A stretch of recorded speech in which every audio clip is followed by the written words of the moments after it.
नमस्कार, स्वागत है आप सभी का हमारे इस खास कार्यक्रम में। मैं हूं आपके साथ सुनील चौहान। खबर लखनऊ का जयंती पर कार्यशाला आयोजित है। कार्यशाला में पहुंचे CM Yogi Adityanath, deputy CM Brajesh Pathak, BJP प्रदेश अध्यक्ष भूपेंद्र चौधरी भी मौजूद रहे। अम्बेडकर जयंती के मौके पर आयोजित की गई विशेष कार्यशाला तो अहम जानकारी आपके साथ साझा कर रहे हैं। अम्बेडकर जयंती पर यह कार्यशाला आयोजित की गई लखनऊ में, जहां पर सीएम योगी आदित्यनाथ पहुंचे। उन्होंने संबोधन में महत्वपूर्ण बातें कही।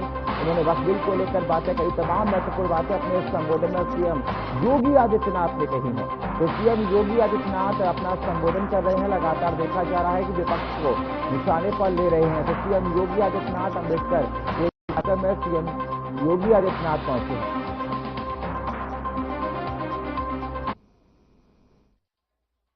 सीधे आपको लिए चलते हैं लखनऊ। सीएम योगी आदित्यनाथ विशाल जनसभा को संबोधित कर रहे हैं। क्या कुछ कह रहे हैं, जरा आप भी सुनिए। कार नहीं करने दिया गया, उनका स्मारक कांग्रेस ने नहीं बनने दिया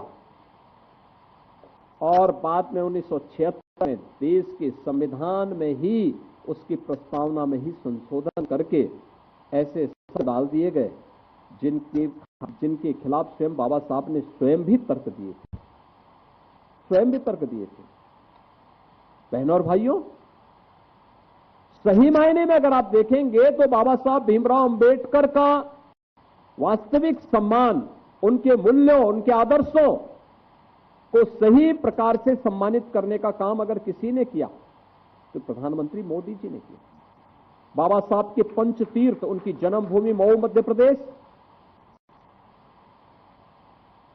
दिल्ली में रह करके जहां उन्होंने अपने सार्वजनिक जीवन के कामकाज को निपटाया और उनका महापरिनिर्वाण हुआ, वहां पर डॉक्टर अंबेडकर इंटरनेशनल सेंटर की स्थापना करने का काम, जहां उन्होंने उच्च शिक्षा अर्जित की थी इंग्लैंड के उस भवन को लेकर के फिर वहां पे बाबा साहब का स्मारक और भारत से जाने वाले अनुसूचित जाति के युवकों के लिए विशेष स्कॉलरशिप देकर शिक्षा अध्ययन के लिए विशेष व्यवस्था देना, बाबा साहब की दीक्षा भूमि नागपुर या फिर चैत्य भूमि मुंबई, इन 5 स्थानों को पंच तीर्थ के रूप में विकसित करने का काम अगर किसी ने किया है तो भारतीय जनता पार्टी ने किया है। बाबा साहब भीमराव के सपने को साकार करने का काम किसी ने किया तो प्रधानमंत्री मोदी जी ने किया है।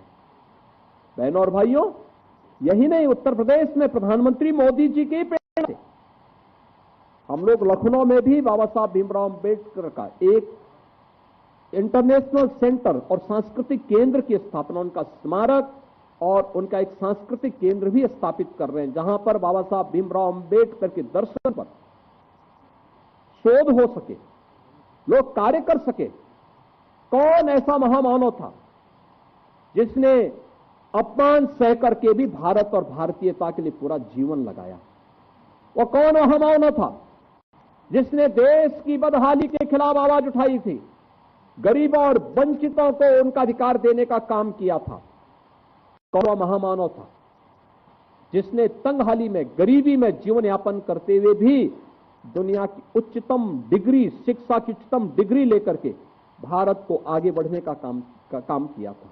याद करिए, पंडित जवाहरलाल नेहरू की कैबिनेट में वे उस समय के पूरी संविधान सभा की पूरी उनकी जो व्यवस्था थी और उसके उपरांत जो कैबिनेट बना देश की आजादी के तत्काल बाद, उसमें वे पहले ऐसे सदस्य थे जिन्होंने इकोनॉमिक्स की उच्चतम डिग्री ली थी और उसमें शोध भी किया था। और कैबिनेट की उस समिति में चाहे वह विदेश नीति पर, चाहे वह आर्थिक नीति पर या वित्त संबंधी अन्य महत्वपूर्ण मुद्दों पर चर्चा करने के लिए, उसमें किसी में भी कांग्रेस ने बाबा साहब भीमराव अंबेडकर को स्थान नहीं दिया था। ये कांग्रेस की वे चालें हैं जो वह लगातार करती रही है और आज भी वह उस साजिश का शिकार पूरे देश को बना रही है।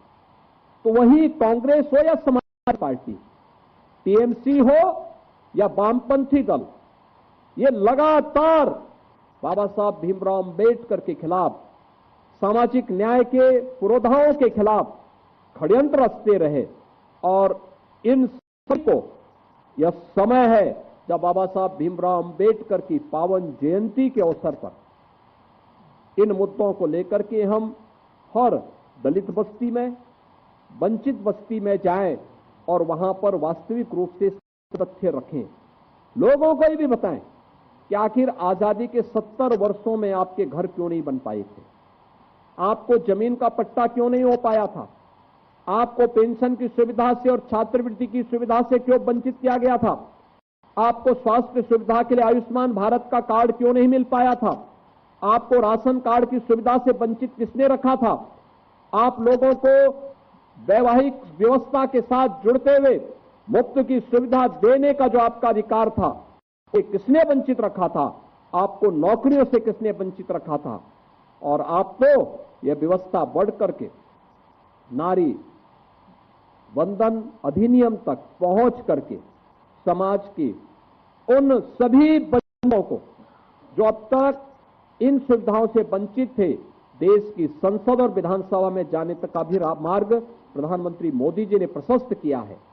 इन 10 दिवसीय कार्यक्रमों के लिए अभी से कार्यक्रम आगे बढ़े और मेरा आग्रह होगा, यहां पे हमारे अनुसूचित जाति के राष्ट्रीय अध्यक्ष से लाल सिंह आर्य जी भी आए हैं। यहां पर संगठन ने पूरे दिन भर की कार्यशाला रखी, लेकिन कार्यशाला ससमय संपन्न होकर के आप सभी अपने अपने जनपदों में जाकर के उन कार्यक्रमों का हिस्सा जरूर बने जो बाबा साहब भीमराव अंबेडकर की जयंती के अवसर पर कल आयोजित होने वाले हैं। और उन कार्यक्रमों के माध्यम से कल पुष्पांजलि के कार्यक्रम हो, वहां पे भाषण होने चाहिए, मुद्दों पे चर्चा होनी चाहिए, और फिर परसों से जनसंपर्क के कार्यक्रम जब भी पार्टी ने 15 से 25 के बीच में जो तैयार किए हैं, इन कार्यक्रमों के साथ हमें बृहद स्तर पर जुड़ करके व्यापक जनसंपर्क के इस कार्यक्रम के साथ जुड़ करके, क्योंकि बहुत बार होता है जानकारी के अभाव में भी गुमराह लोग हो जाते हैं, जानकारी के अभाव में वंचितों को, गरीबों को उनकी योजनाओं का वास्तविक लाभ नहीं मिल पाता है। जब हम उन्हें बताएंगे कि आपके लिए ये सरकारी योजनाएं हैं, ये योजनाएं थी, इनका लाभ आप ऐसे ले सकते हैं, तो मुझे लगता है उसका बड़ा लाभ होगा। और मैं चाहूंगा कि हमें बाबा साहब